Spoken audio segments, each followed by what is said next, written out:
Agora com dois profissionais. Aqui comigo a psicóloga Lara Beatriz Fucchi, boa noite. Boa noite. E o também psicólogo Sérgio Dias. E o tema da palestra de quinta-feira é pedofilia, sexualidade e loucura. Qual é o conceito na psicologia para pedofilia? Pedofilia é o fenômeno, a ocorrência que envolve uma complexidade que é o sujeito adulto que por um distúrbio de formação da personalidade tem a atração sexual, o fetiche por abusar de crianças. Esse abuso pode ser simplesmente uma insinuação libidinosa na relação com a criança, como pode chegar até a violência mesmo sexual. Sérgio, o que leva uma pessoa a cometer a pedofilia? Ela tem esse distúrbio, a psicologia entende alguns motivos que levam essa pessoa a ter esse distúrbio? Sim, um dos principais é a geração de sua personalidade, a constituição de sua personalidade. Um abusador, ele vem de uma família desestruturada, uma família na qual as relações entre as pessoas são indiferenciadas, podemos dizer assim, onde as relações são de tal maneira administrativas, sem tecimento, sem reciprocidade entre as pessoas, que todos ficam soltos psicologicamente, ao ponto de, então, o abusador de uma filha ou de uma parente ou de um parente, ele não distinguir, ou não demarcar ali sua filha, uma criança. Ele demarca, aí vem a noção de fetiche de que a Lara falou. Ele vai para uma relação de corredor com o órgão genital ou prazer de ato. E isso ocorre exatamente, como eu disse, principalmente devido a isso. As famílias desestruturadas, onde não há reciprocidade, tecimento entre as pessoas. Então, o pai nunca se demarca pai para o filho, na posição de ser, o filho para o pai como filho, e nesse processo é que a atmosfera fica propícia para o abuso. Mas claro, isso é um distúrbio, sim, é um problema que hoje se sabe, nenhum adulto sadio vai abusar de uma criança. Isso então, é regra na psicologia, um adulto sadio que teve uma boa estrutura familiar, ele não vai abusar de uma criança? Jamais. Não. Vamos dizer assim, é impossível psicologicamente, um pai que tem uma boa estrutura de personalidade como o pai, abusar de um filho, uma mãe ou um tio. Inclusive, aí é que vem a questão da relação da pedofilia com a loucura, porque o pedófilo, ele sofre psicologicamente. Ele se sente culpado? Ele sofre na medida em que fica incompatível o ato de abusar, por exemplo, de seu filho ou de sua sobrinha, com o seu prazer, a sua realização como pai. São duas coisas completamente incompatíveis. É um aspecto também que é importante destacar desse contexto das condições para se tornar pedófilo, como o Sérgio estava destacando, é que, via de regra, quem se torna um pedófilo sofreu na infância alguma forma de abuso sexual. Isso é conhecido, o que não quer dizer que toda pessoa que tenha sofrido abuso vá se tornar um pedófilo. Isso não é verdadeiro. Nem todas as pessoas que sofrem abuso vai se tornar um pedófilo. Vai ter, de alguma maneira, alguma complicação, sim, em termos de personalidade, com a sexualidade. Temos diversas complicações que podem desdobrar dessa determinante de haver sofrido abuso na infância, como frigidez, compulsão ou obsessão, por diversos fetiches sexuais, quer dizer, não consegue ter uma vida regular na sexualidade. Sérgio, um pedófilo, ele vai deixar de sê-lo com tratamento adequado? Com certeza. É possível? É possível, necessário e imprescindível, porque a recuperação de um pedófilo vai evitar que esse problema se propague por gerações. Evitar esse ciclo que vocês estão falando. Uma pessoa que comete violência contra a criança, sofreu algum tipo de violência na sua infância, e aí é um ciclo que continua, que se propaga por gerações. Exatamente. Essa propagação por gerações que deve ser prevenida, interceptada. Como prevenir isso no âmbito geral da sociedade, assim, na sociedade mesmo, não em casos específicos de uma família ou de outra família? É possível? É possível. Uma das coisas que se precisa fazer é trabalhar no plano da informação e da mentalidade. Um dos esforços nossos do Núcleo Castor é exatamente um dos cursos temáticos para esse segundo semestre, que é Psicologia da Infância e da Adolescência. Que essa palestra de quinta-feira é uma aula de abertura desses cursos. É uma aula de abertura exatamente de um curso de formação em Psicologia Infantil e Psicoterapia Existencialista para Adultos, e também o oferecimento de cursos temáticos. Esses cursos temáticos, como esse de que eu me referi, eles são para pais, comunidade em geral e profissionais da saúde também. O que se pretende aí esclarecer? O caminho por onde se pode desenvolver a personalidade de uma criança de modo regular e sadio. Então, há um modo todo de os pais se relacionarem com a criança no seu desenvolvimento, progressivamente, e esse processo vai garantir o quê? Que pais e crianças, numa relação saudável, de tecimento, de reciprocidade, desenvolvam limites de ser por dentro, dizemos assim em psicologia. São os limites de ser. Isto é, um pai sendo pai com segurança, o filho como filho sendo seguro, mãe, etc. Esse processo todo envolve uma relação que dizemos de envolvimento dos pais na ação, em termos de ação mesmo, com a criança, seja no colégio, seja no lazer, seja em casa, sem precisar, e de modo adequado, vão levar a criança a esse desenvolvimento da personalidade regular. Quer dizer, isso aí já é um modo de evitar o problema de pedofilia, futuros problemas de complicação na personalidade, de várias outras complicações que desdobram exatamente de problemas de maus tratos ou de negligência ou cuidados inadequados na infância.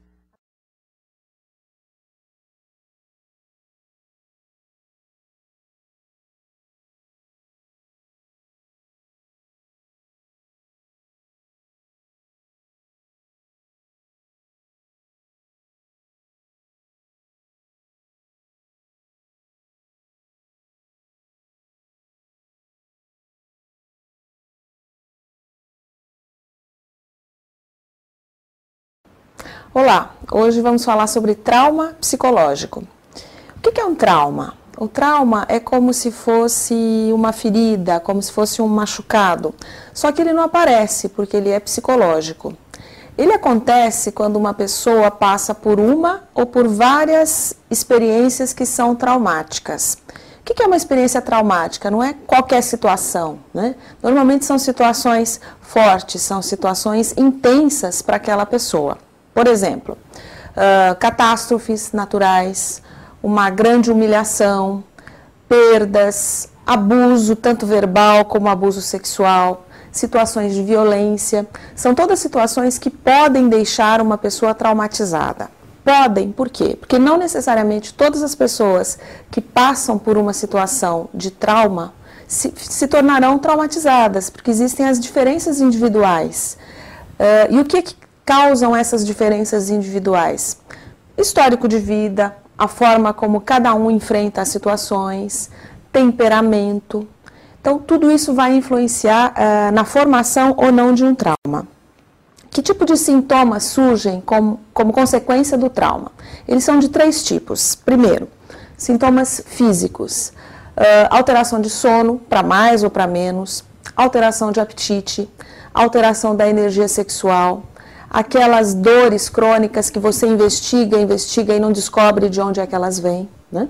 Segundo tipo, são sintomas cognitivos, perda de memória, dificuldade de concentração, dificuldade de tomada de decisão, também são sintomas.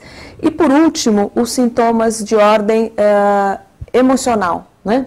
Por exemplo, irritabilidade, pânico, medo, angústia, muito choro, depressão. Ou seja, existe uma gama enorme de sintomas que podem ser decorrências de um trauma. Quais as consequências do trauma? Ao longo do tempo, as pessoas podem ficar, por exemplo, com muita dificuldade de relacionamento interpessoal. Começar novos relacionamentos se torna difícil, né? Confiar no outro se torna difícil também. Por quê? A pessoa é como se ela ficasse em constante estado de hipervigilância. Ela fica atenta o tempo todo. É como se aquilo pudesse acontecer novamente a qualquer momento. E o trauma ele pode durar também semanas e pode durar anos. Mas antes de terminar, é super importante dizer que existe tratamento para o trauma. Ou seja, se você estiver precisando de ajuda, não fique esperando, vá buscar. Hoje existem inúmeras alternativas em termos de psicoterapia focadas no tratamento do trauma. Ok? É isso aí.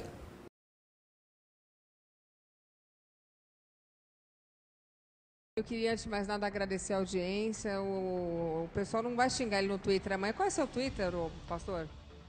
Pastor é moderno agora. @ Pastor Malafaia. @ Pastor Malafaia. Esse não é lá, fake. Ninguém é banido. Pode xingar, caluniar, difamar, falar o que quiser. Então, no meu @LuluSuperPop, de manhã eu boto um bloco em todo mundo que me xinga. Mas é um mundo perfeito, só a gente que me ama. Eu sou linda, maravilhosa. Quem não me ama, eu dou bloco em todo mundo. Eu já tenho quase 1 milhão. Eu acho que se eu desbloqueasse todo mundo, eu tenho 2 milhões. Lá você vai ser bloqueada, já tô avisando, tá? No nosso não. Vamos aqui. Eu amo os homossexuais como amo os bandidos e amo assassinos. Vamos lá, o senhor falou isso? Você falou isso? Deixa eu falar. A pessoa veio me perguntar se eu amava os homossexuais. Eu disse, amo sim os homossexuais, amo bandidos, podia continuar. Amo evangélicos, católicos, prostitutas. Agora querem... Olha como é que está a sociedade que prega liberdade. Agora querem definir o que eu tenho que falar acerca do amor e até onde eu tenho ou não tenho que falar. Vai plantar batata, vai ver se eu estou na esquina. Eu sou livre para expressar meu pensamento. E o que eu falei que eu não amo as pessoas por um comportamento bonito ou feio que eu acho. Eu sou contra a prática homossexual, mas amo os homossexuais, é isso que eu estava querendo falar. Todas as práticas que eu sou contra, não está o meu amor em jogo. Isso é, deixei de te amar porque você tem uma prática que eu não gosto. É isso que eu quis dizer. Aí as pessoas estão aqui dentro da minha mente, do meu coração, para querer me interpretar o meu amor. Então eu estou dizendo aqui, amo os homossexuais, amo bandido, amo assassino, católico, evangélico, ateu, prostituta, párias. Qual é o problema? Eu não consigo amar gente que estupra criancinha, Mas não. tem que Nem amar. quero, não amo Mas nada. você tem que amar o ser humano. Eu não amo, não. O Mas ser tem humano que amar. estupra criancinha, não amo mesmo. Ele não vou vai amar nunca. pagar o preço. Eu não amo.